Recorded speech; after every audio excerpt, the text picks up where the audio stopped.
Good evening. It's January 19th, 2025. We're in Studio 7E with Mr. John J. Jeckovich.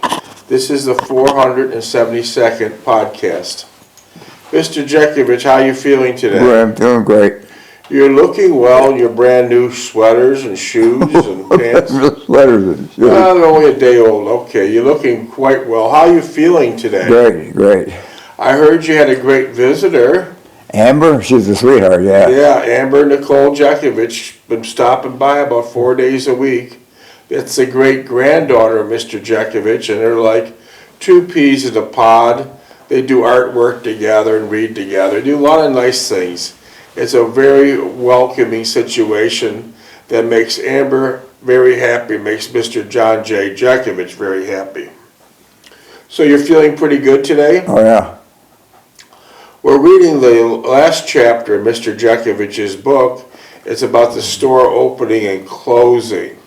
The book is about 900 pages. How many actually? 849. That's a long book. You got to work on these other books you've been telling me about. Yeah, I got notes on it, yeah. Because we're running out of stuff to read. Mr. Jeckovich was from Company H, the 2nd Battalion of the 291st Regiment of the 75th Infantry Division of the U.S. Army during World War II. Mr. Jeckovich lives by the motto, he's got two doctors, his left leg and his right leg. Keep walking, keep jogging. Mr. Jeckovich has been jogging for over 80 years. Long time. Yeah. Long time. Mr. Jeckovich has been jogging for 80 years. He still reads 3 newspapers every morning with no glasses, strong, sharp as a tack. But, you know, his knees gave out from 80 years of jogging, but that was a pretty good trade-off. When Mr. Jeckovich started jogging, jogging was not acceptable nor fashionable over 8 decades ago. When you start running in your old clothes, what did people yell at you? Get off the streets, you bum. Yes. They thought Mr. Jeckovich was running because he lacked an automobile and that was his transportation. That wasn't the case. Mr. Jeckovich was running for health. Right. Who got you started jogging? Johnson, I read a book on Johnson, he's running. He said, running is the best thing for you, but take it in increments. Set a goal and set it and do it. Apparently so. Mr. Jeckovich is knocking on the door of 100 years old, and apparently it worked quite well. Let me ask you, was your younger brother a jogger? No. Was your older brother a jogger? No. Was your father a jogger? No. So the only one was a jogger. Oh, yeah. Incidentally, when Mr. Jeckovich started jogging 8 decades ago, they would say, "Get out of the road, you bum. Can't you afford a car?" They'd throw empty cans of Genesee beer at him, and one time they shot a full can of Campbell's soup and popped him right in the head. It's funny how karma turns out. Those people that were saying derogatory statements at Mr. Jeckovich, I assure you they're all pushing up daisies today. They're all pushing up daisies today. Mr. Jeckovich, I noticed on the way to the studio today, many ladies were wearing these very fancy jogging uniforms. Oh, yeah. Very expensive. Oh, yeah, that's the trend. That's the trend, yeah. About $500, I would say, and they had water bottles attached to them, Yeah. microphones and stuff in your ears. Well, once you got, after about your 70th year of jogging, did you go out and buy all that stuff? No. You just use your old clothes and One jog? of my old clothes, yeah. Yeah. Mr. Jeckovich likes to keep it simple. For example, he worked at Kimberly-Clark factory for 35 years, correct? Right. Did your tires of your automobile ever touch that parking lot? No. If it was snowing, what did you do? Walked. If it was raining, what'd you do? Walked. See? He keeps his answers nice and simple. Mr. Jeckovich was in Company H, and he wasn't a rear echelon. He was a front row combat fighter. Front row combat fighter. During the course of World War II, He was shot in the shoulder by a sniper. He was bombed with a dirty bomb, which means Lost the hip. lost a hip. Bombed with a dirty bomb, which means they put razors in it, nuts and bolts, and any other trash they could get. So when the Nazis blow that bomb off over your head, you get hit with every kind of thing. He still has that shrapnel in his leg. He had trench foot, frostbite, stabbed, beat up. You name it, they threw it at him. They put him out of a commission about 3 or 4 months. He went to the hospital in Paris to recover. Still band-aid up. His index finger was working, and he'll still be able to walk because he was a heavy-duty machine gun operator. And when they tell you you were Fit for duty. fit for duty, they sent you right back in. Sent you right back in. Yeah. So that's how it was back then. And Mr. Jeckovich in the book covers many subjects, from him taking care of his mother at the age of 11 and 12 when his father died of a massive heart attack. He was working 3 different jobs to get a better life for his children. He came from a miserable situation, an immigrant through Ellis Island, the proper channels. He lived in Russia, born in Russia. They worked in the dirtiest, filthiest town in the Russian front in a factory. So he got out of there, came here, but he brought his work tradition with him. He worked very hard to make his family have a better life than he had. But unfortunately, at the age of 43, he had a massive heart attack making sidewalks. But he did have 3 different jobs. So Mr. Jeckovich's book also covers how he took care of his mother. He takes care of his newspaper. What kind of paper route did you have? Jeckovich Polish paper. How many subscribers did you have? 150. Did they all pay you well? No. What did they say? They said, we paid you last week, you're cheating us now. So they tried to stiff a young kid. Oh, yeah. There's argument every Saturday, pick up the money for the papers. So delivering the paper was easy, but trying to collect was a difficult Money, yeah. But they eventually paid you. Well, some of them did, some of them didn't. So I cut the circulation off of them. Okay. But then they come back. They would come back and, well, pay me what you owe me, and I'll put you back on. Mr. Jeckovich also worked as an usher at the Strand and Cataract Theaters in Niagara Falls. What did that job include? Well, Mr. McCarris was a Greek guy, and he ran 2 theaters, Strand and Cataract. And my job as an usher would probably go down the street, go down the aisle with my flashlight, find out how many empty seats were, flash it down there where they were, and he would send 2 or 3 people down. And what type of uniform did you wear? Blue pants with a gold stripe, white shirt, and a bow tie. During the day, you were a teenager. Was the movie theaters extremely busy? Not during the daytime, but Saturday, Sunday was their busiest days. Did you have any problem during the horror films? The what? The horror films.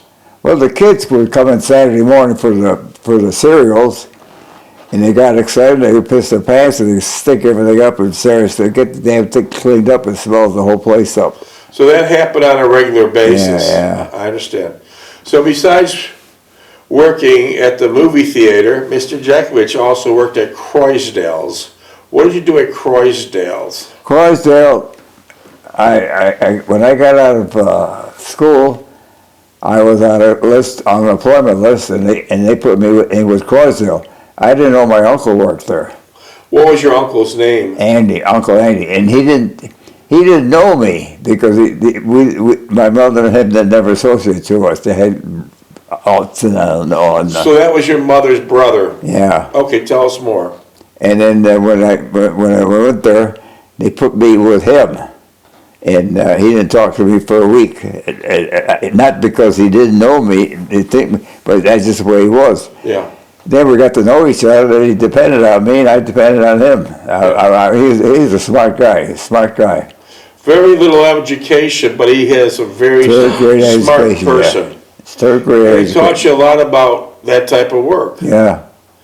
Didn't you one time were working for Croisdale's, and you're on the 2nd floor during a snowstorm? What happened? Well, I was putting the cleats in the roof to cut the ice coming down, tap it up. And one of his workers was downstairs soldering the gutter up or something. And I slipped off the floor, off the roof, and I ran over his head. And I fell in the snowbank. I fell in the snowbank. He says, "Get your ass up and get back to work." Wow, how things have been handled differently. Yeah. So you fell off the second story. Thank God there was a ton of snow there to cushion the blow. Yeah. And the foreman said, "What the hell are you screwing around for? Get back up there." Get back up and work, yeah. Now today, boy oh boy, I could see numerous lawsuits flying left and right. Wow. So you worked at Croisdale's. How about, did you work at SS Kregsky's? Kregsky's? Yeah. I was a stock boy there, yeah. And what exactly, was your mother working there at the time? My mother worked in the kitchen. She was a cook. I see. And then what exactly did you do there? I was a stock boy. They had stuff delivered in the back room, in the back alley, and they had a ramp going down into the cellar. When they called up, they had a load coming in. They pulled the ramp up and they dropped the stuff down the chute. And my job was to get the stuff separated in different departments down the basement. It was a busy store. Yeah. What did the owner or the manager of Kresge's tell you about the floor? Or I said, "Yeah, you're doing a good job, but make sure you get that putty knife going and get the gum off the floor. I don't want to see any gum on the floor." Was there lots of gum daily on the floor? Oh yeah, they spit the gum out and just throw it on the floor. I'll be damned. So that was SS Kresge's. And then what, before you went into the war, where else did you work? Where else did I work? Before you went into the war? Oh, I worked for an oil company. What'd you do there? I was installing electrical work for Cadillac or somebody, and the other person were doing what they were doing is converting furnaces from ash and coal. Take the grates out and put a burner in there and burn oil or gas. So it was a conversion to a fuel that's more efficient. Yeah, yeah. And how long did you do that for? I did it for about a year. I see. So, and then from there, you went into the military. I got drafted, yeah. Well, tell us why you didn't enlist. Well, I had an enlistment because I had to take care of my mother. So Mr. Jeckovich, to clarify this, he didn't enlist in World War II because he needed more time to take care of his mother. He was the sole provider of his mother. So he figured if he waited till he got drafted, then he could buy more time with his mother. But there was a trade-off. Once you enlist, you could get a better position in the war, an easier job, maybe the rear echelon. But when you're drafted, almost 9 times out of 10, they're going to send you to the front line. Oh, yeah. I was combat age. I was 33. I was combat 19 years old. 19 years old. You could put a 27-year-old in my job during the war because they wouldn't last. Yeah. It was all 19-year-olds. Yeah. The code is 33. That means sending the teenagers into the war. Because many people, let's just say, for example, they're 24, 25, 26, 27. They think they're physically fit. And they think they have the endurance and the stamina. But in reality, from a teenager to a mid-25-year-old, you lost a lot. Yeah. You lost a lot. It's amazing to say that. But they lost a lot of stamina. They lost a lot of endurance. And so they put in the 19-year-olds that could go forever. Mr. Jeckovich was in the Battle of the Bulge, one of the bloodiest battles, 3, 4, 5 months just miserably out in the coldest winters of the Ardennes forest. And you basically, that's where you stayed. You stayed in the forest, you dug a hole, you try to survive. And at that time there, Mr. Jeckovich got trench foot and he got frostbite. He's still suffering from frostbite today. Yeah, frostbite, yeah. Every day. I got it right now. A lot of people today in the United States are going to different ski resorts, and it's been a cold winter. It's been a bitter cold winter, and a lot of people might get signs of frostbites. So let me give you a tidbit of information that came directly out of World War II.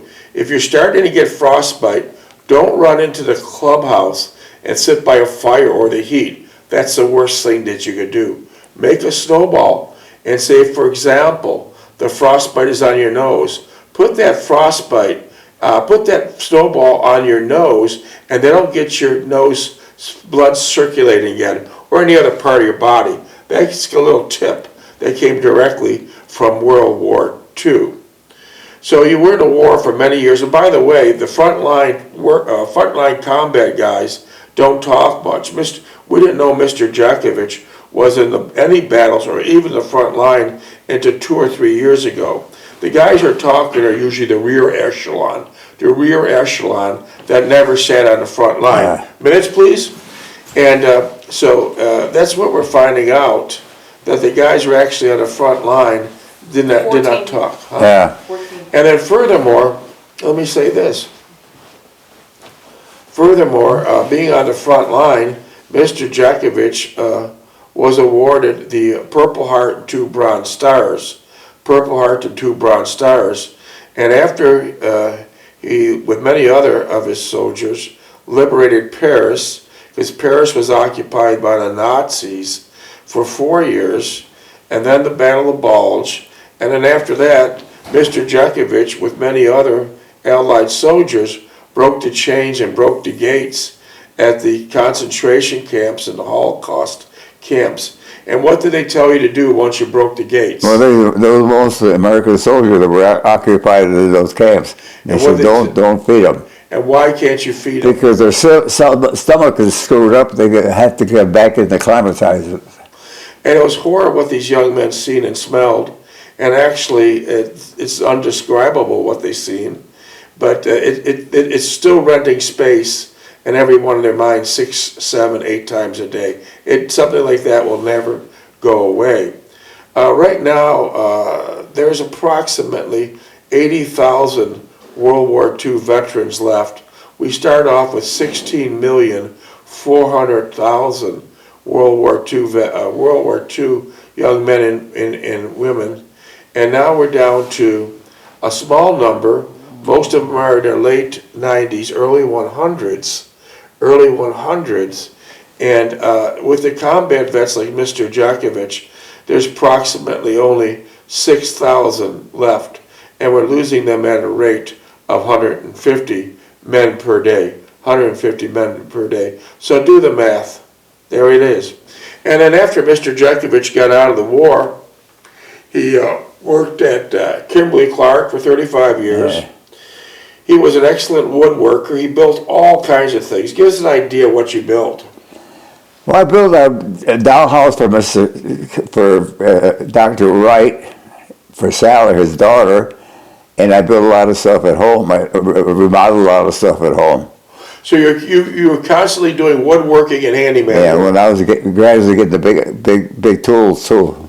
You did construction. You did cement, plumbing, electrical. You went to Trot Vocational School for Electric. And then Mr. Jeckovich also had a snow plowing business, which he plowed for many years, alleys and things like that, correct? Yeah. And then during the snow plowing business, sometimes it was kind of exciting. Mr. Jeckovich would plow not just the alleys. What kind of businesses did you plow? Plowed funeral homes, plowed department stores, and residential, a lot of residential too. One interesting story, Mr. Jeckovich was invited in by one of the funeral homes to come and have breakfast. Yeah, after I plowed. What was your breakfast? What the hell was it? Spaghetti. Spaghetti with a big apron on it. Yeah. So you can picture this. Mr. Jeckovich is simply plowing the funeral home. Oh, by the way, you can look it up. The guy who owns the funeral home, his name is Stefano Magadino. Look it up, Stefano Magadino. Mr. Jeckovich would plow Stefano's funeral home almost every day, and because there was a very active funeral home in more ways than ones. But Mr. Jeckovich was called in for breakfast, and he finally, there was almost like, insisted he come in for breakfast. It's a great big spaghetti dinner, long table, about 12 to 13 guys with suit and ties. Yeah. And Stefano is sitting at the head of the table, keeping an eye on everything, and behind him are all these big religious figures. She was a Roman Catholic. They had the crucifixes. They had holy water founts, pictures of Jesus. You name it, it was there. Yeah. But as you're eating your spaghetti breakfast, what happened? What happened at the table? Somebody, well, I don't know his name. He started shooting, he was Italian. He started shooting his mouth off. And the older guy behind me picked up a baseball bat, walked over and whacked him over, hit him as hard. I think he killed that guy. Well, that was the breakfast that Mr. Jeckovich had at Stefano Magaddino's funeral home, eating spaghetti at 10 o'clock in the morning. Couldn't refuse him. And then someone smarted off to Stefano, which was the wrong thing to do, and a guy came up behind him and whacked him hard, real hard with a baseball bat. We never seen him again. But they didn't give me no trouble paying you. They paid you quite well. Oh, yeah. Another interesting fact about this, Stefano Magaddino was the head of the La Costa Nostra from Toronto, Ontario, all the way to New York City. Interesting fact was that he never spent one day in jail.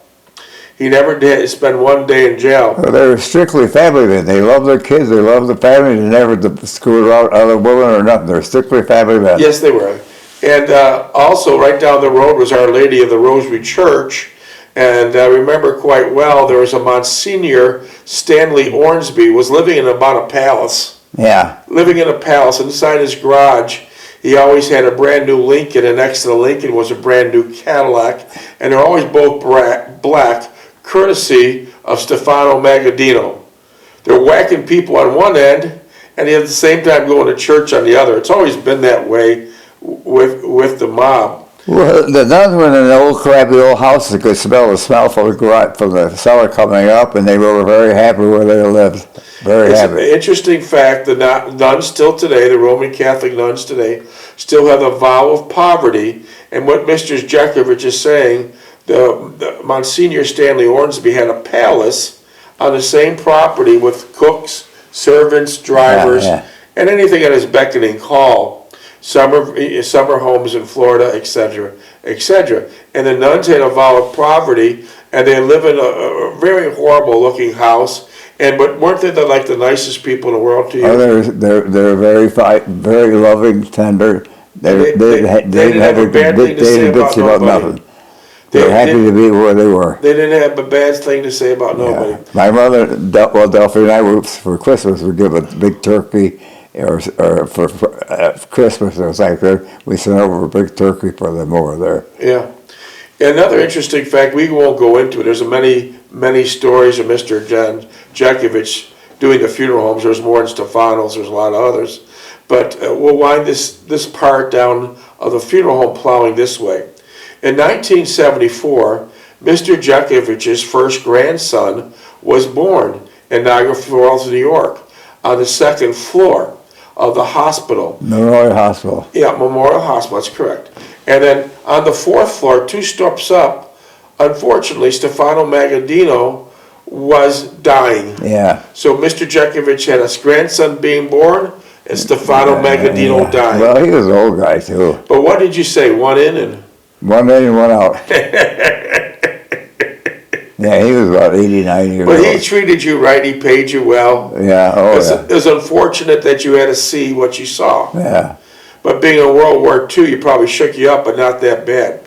So not only did that, Mr. Jeckovich also had a laundromat. And he worked there for 18 years. You ran the whole show. Yeah, duplex giant wash, yeah. Tell us about how the laundromat walked. Well, I had to get to a spot where people didn't have wash machines. And I finally found a spot.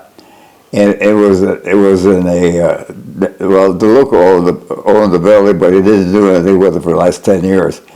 And I remodeled it for, I think it took me $1,700 to remodel it, and I put a washers, I put 18 washers, five big hoops dryers, a pork bark boiler, a water softener, and everything else. That was a pretty big operation. And I remodeled the front of it so people could sit there, heated it up in the wintertime. And you kept a full-time job. Yeah, and then the looker kept me asking for more money. And what happens when someone would bump into you at the laundromat that you knew? What did you say? Who? 5 minutes. Someone would bump into you when they see you in the laundromat. Say I'm working for the extra salary, the money. Okay, you did not tell them that you owned it. You No, told I them didn't tell them nothing. it was no. a part-time job. Yeah. Okay, I like your style there. And then Mr. Jeckovich did many things from A to Z. The reason why I'm bringing up this history of the various things that Mr. Jeckovich did is mine is like a library. For example, you could text questions. It doesn't have to be on the war. Most of the questions over the last 4 months have been war related, but they can be any question from A to Z. A to Z. It could be about marriage. Mr. Jeckovich knows about marriage. How many years were you married for? 69 years. Ask him about marriage, relationships. Mr. Jeckovich is an expert carpenter. Ask him about carpentry work. Mr. Jeckovich is a plumber. Ask him about plumbing. Mr. Jeckovich, electrician, owned numerous businesses, worked in a factory, raised a family. And so your text messages could be anything from A to Z. His mind is like a library. Before we start reading this, I was telling Mr. Jeckovich about one of our rentals that we have in Melbourne, Florida, that it's a two-story home, nothing fantastic, but the average two-story home. And the washer hose, rubber washer hose started leaking, and the tenant told us it was leaking to the first floor because you could see it through the ceiling. And so now we're in the process of replacing all the drywall for the ceiling. But Mr. Jeckovich said, it was a very good point, I didn't know, if the washer starts leaking again at any of the rentals and it starts filling up the second floor, simply go on the first floor with a big screwdriver and pound in like 3 big holes right away. So why do you do that? This is why.